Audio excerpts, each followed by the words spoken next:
અમદાવાદથી લંડન 12 તારીખે જઈ રહેલા પ્લેનમાં મુસાફરી કરતા મુસાફરો જે 242 જેટલી સંખ્યા હતી અને એ ઉપરાંત પ્લેનના જે પરિચારિકો આ લોકો સાથેનું આ પ્લેન અચાનક પ્લેન ટેક ઓફ થયા અને 2 જ મિનિટમાં મેઘાણીનગરના અતુલ્ય બિલ્ડિંગ ઉપર તૂટી પડ્યું અને બિલ્ડિંગમાં મેડિકલમાં અભ્યાસ કરતા વિદ્યાર્થીઓ તેમજ ડૉક્ટરો પણ મોટી સંખ્યામાં હતા.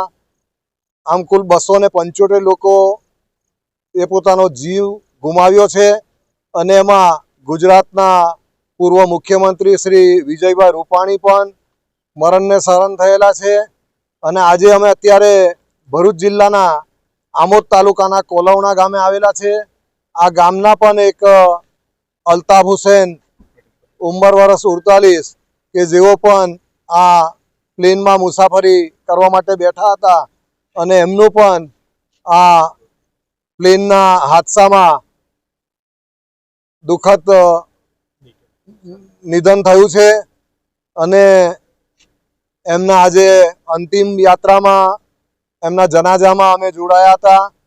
સૌ ગામ લોકો સાથે છે.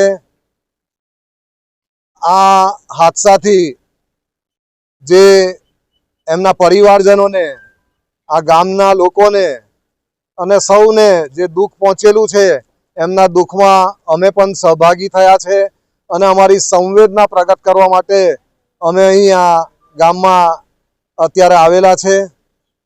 વહેલી સવારમાં ભરૂચમાં પણ